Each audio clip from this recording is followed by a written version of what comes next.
Alrighty guys, if you watched my last video, you probably saw my predictions of how we could use our aggregate demand, aggregate supply model to show what's happening with the coronavirus outbreak and how it's causing a recession in our economy based on this model. So in this video, I want to follow up and show how both the government's responding in terms of Congress and the president. If you heard about the $2.2 trillion stimulus package, which is a bill that was recently passed by Congress and signed by the president, that includes everyone getting a check for $1,200, that sort of thing. We're going to talk about why that ties in with this model. And we're going to also talk a little bit about what the Federal Reserve has done in terms of this bill. So, without further ado, I know I drew some potential outcomes of what could be happening. It's hard to know for sure exactly what curves in this model are shifting, but based on what we see happening in terms of GDP, unemployment, and prices in the economy, I made some predictions about aggregate demand falling, short-run aggregate supply falling, potentially long-term, long-run aggregate supply falling.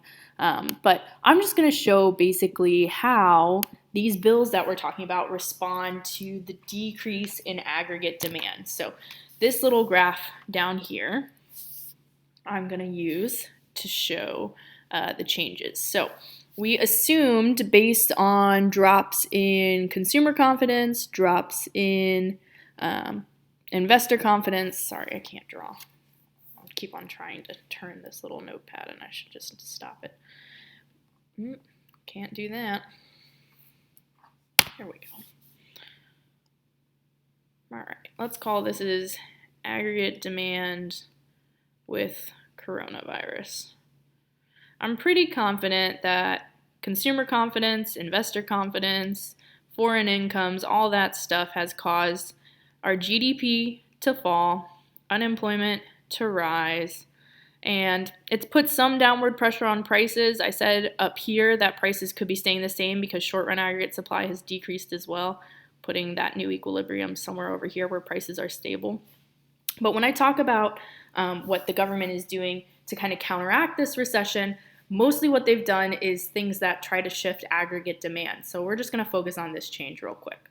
So if you have read topic 3.4, monetary and fiscal policy, that discusses basically what tools our government has at its disposal to correct for recessions. So ceteris paribus, all else equals, we know that when we have an aggregate demand, aggregate supply problem that starts with a decrease in aggregate demand, that eventually short-run supply will shift the opposite way and will wind up at some equilibrium here long-term, where the only change is in my price level, but that GDP will go back to normal, unemployment will go back to normal, all that good stuff. So in this case, though, this adjustment to the long run, where most of the real economic variables go back to normal, takes a long time. So what we're seeing here is Congress and the president and also the Federal Reserve, instead of waiting for this adjustment to what we'd normally call a point C in our graph, they're trying to put us back at point A. They're trying to take this decrease in aggregate demand caused by the drop in consumer investor confidence and foreign incomes, and just trying to boost aggregate demand by passing legislation. So the way they do that is by using something called expansionary fiscal and expansionary monetary policy. So we're in a contraction. So countering that contraction, we use expansionary policy. So fiscal policy refers to what the president and Congress can do, and expansionary monetary policy refers to what the Fed can do. So fiscal policy is two things. It's taxes and it's government spending. So that stimulus bill that I was talking about basically countercyclically targeted both of these things. So as a reminder, this is my aggregate demand equation right up here, C plus I plus G plus NX. So that stimulus bill that just passed Congress is an example of expansionary fiscal policy because it targeted these two things. First of all, it retroactively cut taxes. Okay?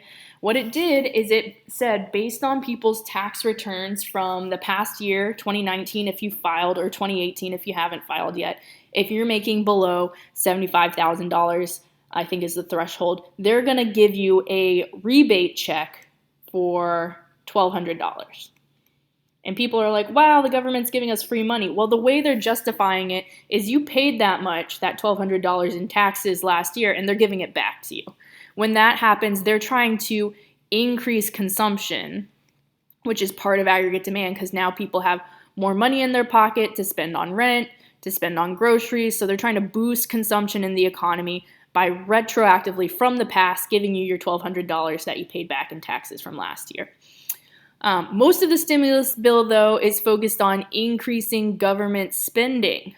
So this stimulus bill, the bulk of that $2 trillion that it's going to cost for the federal government to write people checks and things like that isn't actually from the checks themselves.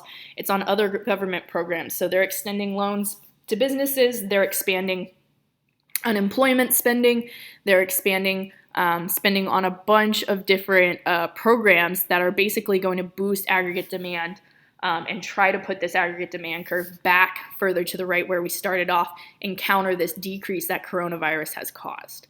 So that's the expansionary fiscal policy, trying to boost aggregate demand. Now, the Federal Reserve, I'm going to move screens. This is the Federal Open Market Committee's statement as of March 15th, which is basically a committee that kind of shows the intentions of the Federal Reserve. So this one is in response to the coronavirus outbreak. And the Fed is going to do a few things in terms of monetary policy. First, they are trying to lower the federal funds rate to 0 to 0.25%. So currently the federal funds rate, that's the rate that banks lend to each other. The Federal Reserve doesn't actually write this into law. They use that idea called monetary policy and open market operations.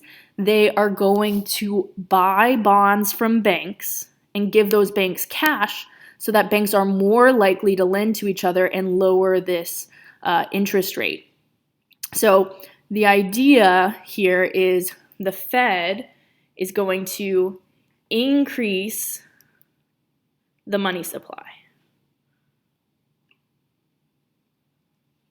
So when they increase the money supply, the investment, which is also part of aggregate demand in the economy, is going to go up because there's more dollars to be lent out and interest rates will be lower.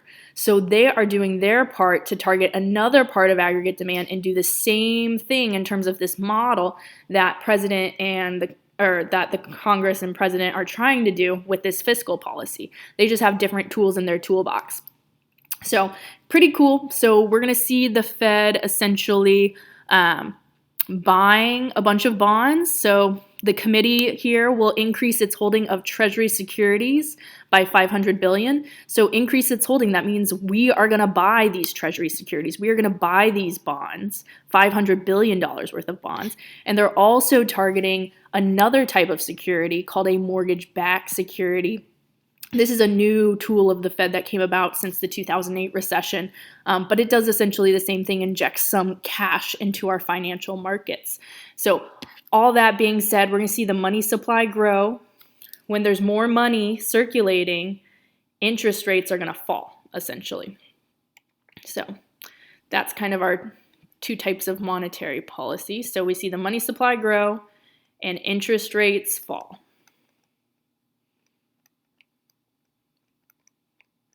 So a decrease in interest rates, an increase in the amount of money, all of that boosts investment in our economy and increases aggregate demand, tries to push that curve back out to the right. So that's how the government is responding to the coronavirus recession. Long term, we talked about some expansionary policy shortcomings in that 3.4 topic, but these are the tools in the government's toolbox to try and react to this. So you can see this model and what we're learning in class happening in real time in the world around us, and I think that's pretty cool. Hopefully you guys do too. And let me know if you have questions.